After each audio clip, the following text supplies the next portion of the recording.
video talking about the facade that narcissists put on with the news source, the supply. You know, what's really going on behind the scenes, you know, the triangulation, all of that stuff that takes place when either the narcissist discards you or you end up discarding them. Either way, it's designed for you to see, number one, most importantly, people have to understand that the narcissist wants you to see them with another source sometimes, okay? Usually if they're showing the new source to you or they're making it publicly known that they're with this source, they've gotten in deep enough into the psyche, into the mind of that new source by slandering you, you know, assassinating your character and all this stuff to the new source, to where the new source is so locked in and so gone in the head about what's really going on with the situation, that prior to them, to the narcissist meeting them, that they don't want to hear or see anything but to have to do with any truth of the matter. At least they're gonna go off of whatever the narcissist has painted in their mind and gave them, whatever narrative that the narcissist has basically went over to them. That's what they're gonna go with, you know. You have to be mindful though that when you see this, the narcissist is doing this to still, you know, get back at the old supply as a form of punishment. You know what I'm saying? It's like punishment to the old supply, because the old supply a lot of times doesn't have any closure. They're still trying to figure out and wonder what happened, like what's going on with this situation. Why did they just up and leave? How can they be doing this other stuff with this new source? And they want to show themselves having a good time. They want to show themselves, appearing to have fun and doing all these wonderful things. And sometimes the narcissist will deliberately do things that they know they didn't do with you, with this new source, and allow it to be seen, because it's that much more impactful. It's that much more hurtful and shocking to the individual. I've said before, sometimes even the narcissist will deliberately get with someone who you would have never expected them to be with, like someone who's way less attractive or who doesn't have shit going on for themselves, just something completely off the Richter scale, to where you would have never thought they would have went that way, in that direction, or stooped so low. But that's to create a shock factor, you know, within the old source. So once the old source sees that, it's like, wow, oh my God, I can't believe that they ended up with that, or they chose to go that route, or they're doing this or whatever, right? And so there's a way of still inflicting pain onto the old source of supply, at least, which is still wounded, which is still trying to recover, which is still trying to make sense out of all this nonsense that's just happened, right? So the news source usually has been given all these negative things about the old source. They were abusive, they never supported them, they never was there for them, all these bad things. So the old source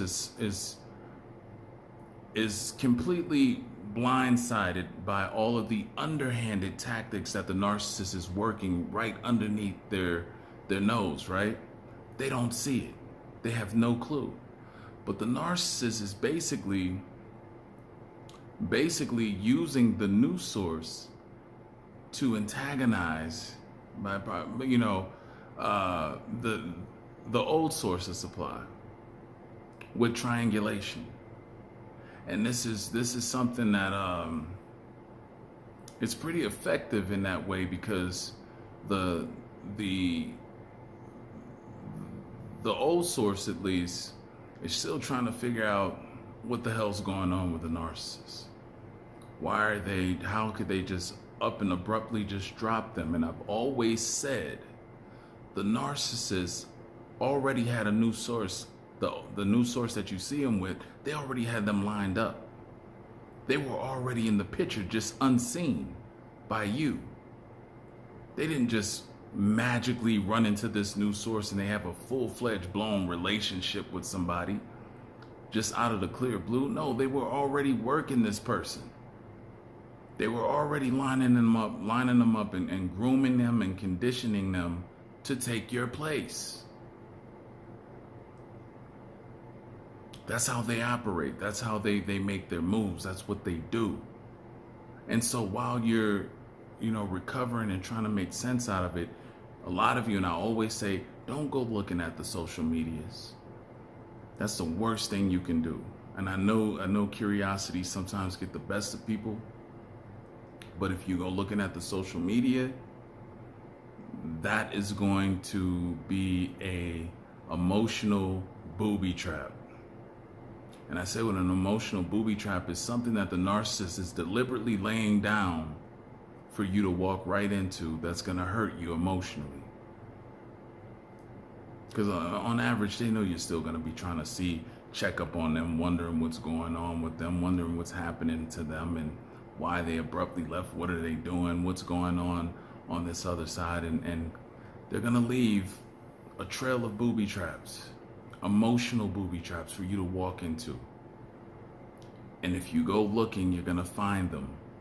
And when you find them, you're going to be very emotionally upset and distraught by what you're seeing. Because you're going to see a person who has no regard for you, who completely has just stepped off and went a totally different route with someone else, and basically doing the same thing that they did to you with someone else. Now, again, think about it. When you were going through this stuff with the narcissist, when you were hurt let me digress. Let me rewind now. I misphrased that. I misworded that. When you first met the narcissist, right? Think back on that.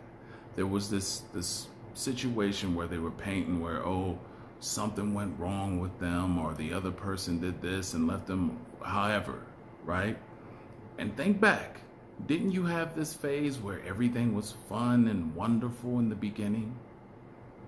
You were hanging out, you were laughing together, you're having a good time together. Things were quite good.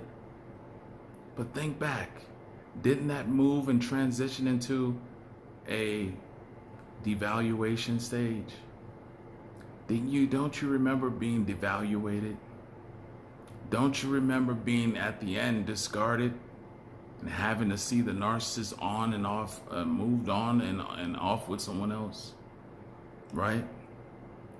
Same cycle, just different person. And I said this before on my live, I was saying that, of course, they're going to do certain things differently with different sources. And the reason being is because every person is different. You're not the new source.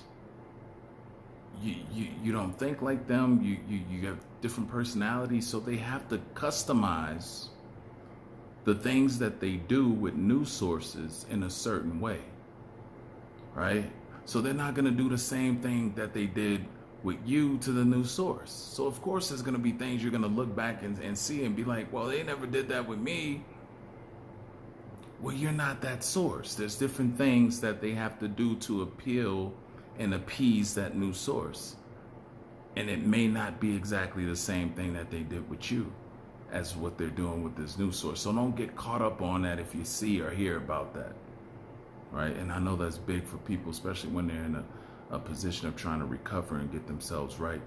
Don't go for the emotional booby trap. Narcissists are notorious for laying those down for the old source. When the old source tries to come looking for them, which they know a lot of old sources of supply will do that because they're seeking answers. They want to make sure that they're getting hurt along the way of looking for their answers. And so I always encourage people. I know it's hard. I know you may want to know and want, but I won't say don't fight it. Because usually you tell somebody don't do it, that's exactly what they'll do. It plays up on their mind or their psyche. But I'll say this: try not to as long as you can. Because a lot of you are gonna go look. But try not to as long as you can. And as you get good at it's kind of like if you ever fast before, it's hard getting that first fast out the way. But after you get used to it, you can go longer and longer and longer periods of time fasting, right? So that's how you kind of do it. You got to kind of, go off the diet of wanting to see what's going on with the narcissist and what they're doing. I said this before. Look, especially you guys seeing this stuff with these narcissists. One thing to look at, I always say, is the action, the behavior of an individual. After a certain point in life, stuff that you may consider mistakes or by happenstance, it's not haphazard stuff, okay? After a certain point in life, these things that are considered mistakes or, mishaps, they're not mishaps and mistakes anymore. It's that person's character.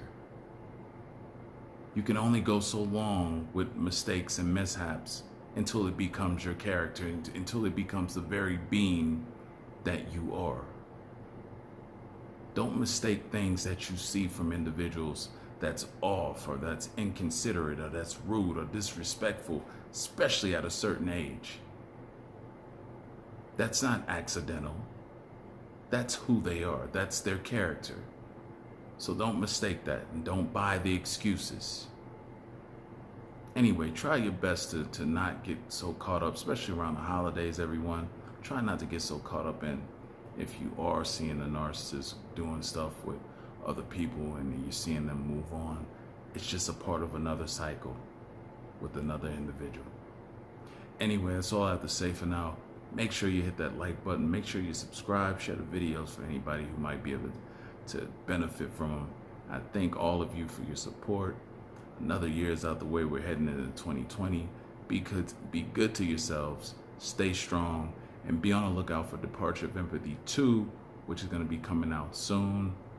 You definitely want to see that. I'll keep you guys updated on that as soon as it drops. I'll leave links in the description box, and I definitely will tell you. Till next time, have a good one. Love yourselves.